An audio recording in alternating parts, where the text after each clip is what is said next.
There we go. Well, hello and welcome to another episode of Fully Charged.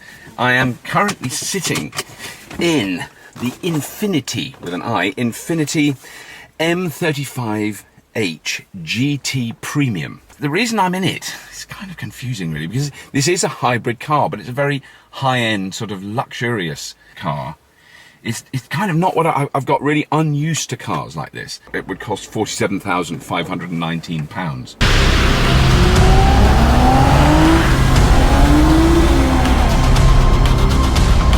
Quite nerve-wracking starting. Now watch this. Everything starts to move, including me. I don't know if you saw, I move forward, the steering wheel comes down, all the lights come on. But so far I've driven 19 miles, just about 20 miles, 19.7 miles. Starting route guidance to your destination. Thank you. Yes, okay. And 46.8 miles to the gallon. That's really poor in comparison with, say, a Toyota Prius. But the Toyota Prius is about half the size and a third of the weight of this car. This is a big, heavy car. It's got a 3.5-litre V6 engine. It really will go fast. So now, for instance, at the moment, this is pure electric. There's no petrol engine running, and you can tell that this electric motor has got a bit of welly because it's quite responsive. You've got to be gentle on the throttle. Now you see I'm staying within the speed limit. Now I can go faster. So now the petrol engine's come on now, and it's doing 1500 RPM. So it's not racing, but I don't really want to floor it now. I'll floor it later on because it is floorable. It does have a lot of floor. The engine is still running, but it's barely ticking over. Now it's off. Now that is impressive. There was no sound change, no vibration change, nothing. I couldn't tell the difference. So there's your Nissan cars, which is for your everyday Joe like you and me, and then there is Infiniti for the executive class. And obviously I've got problems with all that sort of executive class stuff.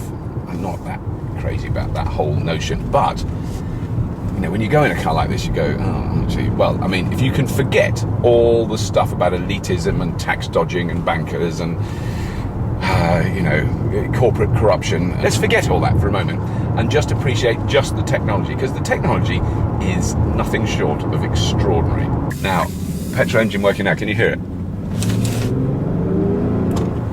Yeah, if you need it, it's there. I don't want to use it, but if I need it, I know it's there. Fully Charged is very much about alternatives to fossil fuel cars, to anything. I'm just interested in any form of propulsion that doesn't just use internal combustion engines and petrol or diesel. And this is on the cusp, because this really does use a lot of petrol. It uses 44.6 miles to the gallon, but it does use less. And so I kind of begrudgingly want to acknowledge that the fact that they've gone to the effort, the engineering effort, to make a beautifully made and beautifully engineered hybrid vehicle. I have to say I'm impressed with what they've done. It really does work well.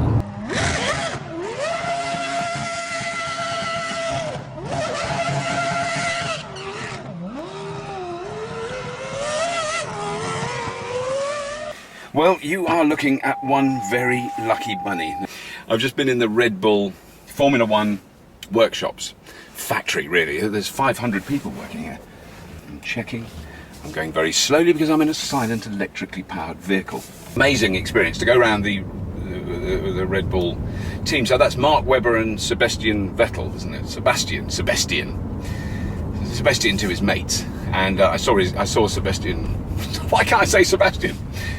I saw Mr. Vettel's gearbox, which was very impressive. It didn't have any gears in, actually. It was just empty, because obviously they strip everything down all the time.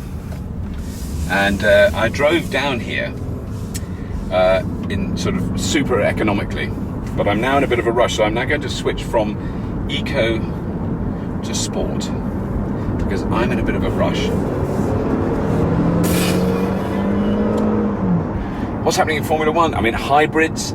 It's going to be a big thing in Formula One in the next couple of years. There's a lot of that development. Wasn't allowed to see any of that. They're very secretive about it, which is kind of understandable. So we did see cars that were used a couple of years ago. So the 2007, 8 and 9 versions of the Red Bull team cars were on display. And I think we saw some bits of the new car. Obviously, it's in the middle of the season at the moment when I was there, so as soon as they've been raced, they're completely stripped down to absolutely their individual components. There's so many people working there, so many computers. There's 180 people work in the engineering design department to build one car. Quite an extraordinary thing. And the reason I'm in an Infiniti today, and the reason I went to the Red Bull thing today in an Infiniti, is because Infiniti and Red Bull teams are in a partnership, and there's obviously going to be technological cross-pollination going on. Now, even though I've been hammering it much more than I did when I drove it this morning, it's still over 40 miles, 41.8 miles to the gallon. It's still achieving that kind of level, which for a 2-ton car, I think is pretty good. And it has got some fierce pull if you need it. I've set the cruise control to 80 accidentally. I'm not doing 80, I'm doing 44 miles an hour, and that's because the car in front of me is doing the same speed. So it's keeping me exactly the same distance from the car in front. Doesn't matter. I'm not doing anything. My feet aren't on that's my feet. They're not on the throttle. They're ready to go on the brake whenever I need to. Now, as we come up to a roundabout, I just want to try and explain what this is like. This is quite weird. So I'm not doing anything. My feet aren't on pedals. My foot is over the brake pedal, believe me, because I'm nervous. I'm not going to touch anything on the controls and the steering wheel. And now the car in front will be slowing down. And so am I. He's put his brakes on, his brake lights are on, I can feel the brakes are on this car, I'm slowing down, I still haven't touched a pedal. He's now accelerating because he's going round the corner, and so am I. I haven't touched a pedal. I still haven't touched a pedal. That is quite freaky. I steered round that corner, but I did nothing else. If you think of the complexities of going round a roundabout when you're in a manual car with none of this stuff, it's got a radar out the front, it's got a little camera up here which tells you whether you're on the white, going over the white lines or not. I'll put that on now. See if it'll do it now. There you go. You see, I went over the white line, and it beeps at me to tell me to keep in the lane. Now we're coming up to another roundabout. You couldn't do this anywhere else. Milton Keynes is the perfect place for this demonstration. So I'm coming up now, the car in front is slowing, so am I. The car in front has applied brakes, so have I. I still haven't touched a pedal, not once. I haven't touched a pedal all that time. I'm now accelerating a little bit as we go around the corner, but it's tracking the car in front. It's now slowing off a bit to let the car in front pull away. It's gradually accelerating as the car in front is gradually accelerating. I still haven't touched a pedal. I've still got my foot hovering over the brake pedal because I'm slightly nervous. We're now doing 55, so I'm not breaking the speed limit, officer. The man in front is. I think this technology will feed into all cars. If you think like things like power steering used to be the poshest thing in the world. Really, really rich people who had really posh cars had power steering. Well, now power steering is pretty much universal amongst all cars. Now, that car that I was following has pulled off, and now there's nothing else there. So is it going to accelerate up to faster than that? There's a white van man coming behind. I'm just letting it accelerate. I'm not touching anything. The white van's overtaking. And when he overtakes, that little orange light comes on, because when that vehicle's in my blind spot, it tells me, be careful, there's something there, you might not see it in the mirror. What's it going to do here? There's nothing in front of me. Do not come up to a roundabout if there's nothing in front of you, because it doesn't slow down. So you do still have to drive it. I'm very conflicted. I've said it before and I'll say it again. I'm very conflicted about vehicles like this. They are ridiculous. They're unnecessary. Nobody needs them. It's silly. For goodness sake, grow up. You don't need a car like this if you're driving on your own. I mean, it's just daft. But what I think is happening, which I think today for me was all about, not only the, who needs to drive a Formula One car? It's the most stupid thing in the world. It's a sport. It's ridiculous.